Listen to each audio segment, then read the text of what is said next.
Malapit na nga yung birthday ng baby Ivan namin, kaya naman ay pina-photoshoot nga namin siya ngayon kasama nga yung Indian family ko at ganito nga yung naging reaction nila sa mga photoshoot studio dito sa lugar namin. Sa video na ito ay makikita nyo yan. Namili nga kami ng mga damit na susuotin ni Baby Ivan pagdating sa photoshoot niya. Kaya naman ngayong araw ay papa-photoshoot natin siya at kasama nga din natin yung Indian family natin para kahit papaano ay makita nga nila kung paano nga ba yung pagpa-photoshoot dito sa Pilipinas. So nagpunta nga kami dito sa May Bataan guys para magpa-photoshoot dito sa Fairy and Gretel Yellow Box Studio. And medyo cranky nga yung baby namin gawa ng nakatulog nga siya sa sasakyan. Tapos bigla nga siyang nagising nang nagsilabasa na nga kami. Kaya naman dahil gising na rin siya ay nag-continue na nga kami at pinasuot na nga namin yung mga binili naming costume para sa kanya. Kung dati-rati nga guys sa India ay si Jano nga lang yung kasama ko sa pag-aasikaso kay Ivan. This time nga ay full force dahil nandito nga rin yung sister-in-law ko na si Sherry Ann at saka yung kapatid ko na si Kathleen.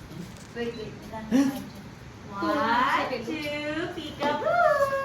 Ivan!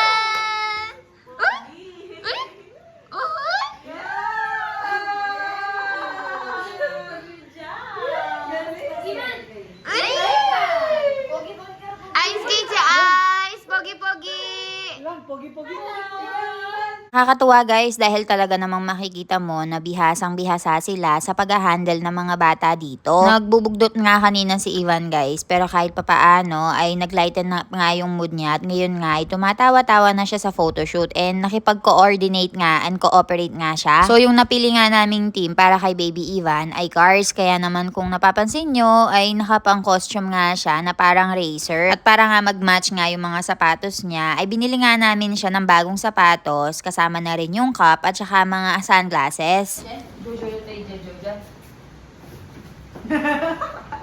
Very good. कैसे इवन निकाल बताओ. Iwan ikat siya. कैसे इवन निकाल बताओ sana. Wait lang, Ivan. Wala nga din ako masabi kay Ma'am Gretel at saka kay Sir Ferry dahil napaka hands-on talaga nila and hindi nga ako masyadong na-awkward dahil parang kaibigan mo nga lang sila. Yay! Very good. Good job.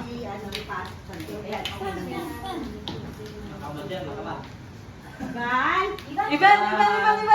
Yan! Yay! Very good. Ivan!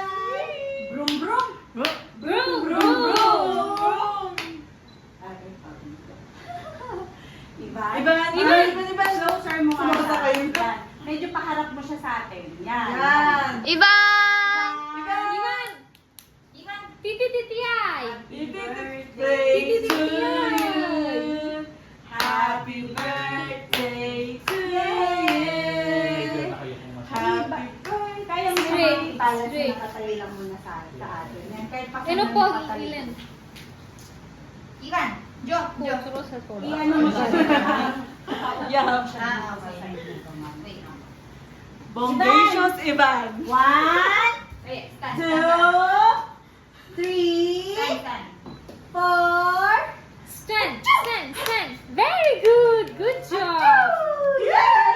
Yay! Tawagin mo nga daw. Tita.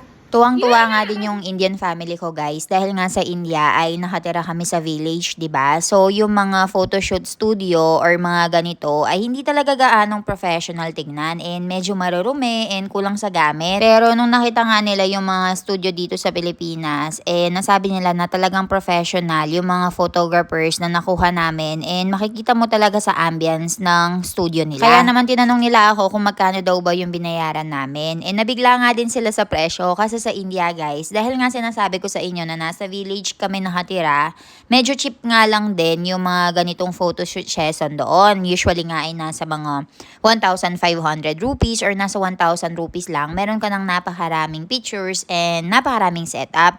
And simple lang din yung mga background nila doon, pero marami silang mga ibibigay na mga pictures sa'yo. Eh dito, nakita nila guys, nalaman nila yung presyo. Kaya medyo shock sila. Pero ang sabi ko, dito kasi sa Philippines, ay medyo mahal nga yung mga bilihin. So, syempre, i-consider din natin yon. And para sa akin naman, yung presyo na binigay sa amin ng Fairy and Gretel Studio ay very cheap na. And talagang ganun yung presyohan sa market.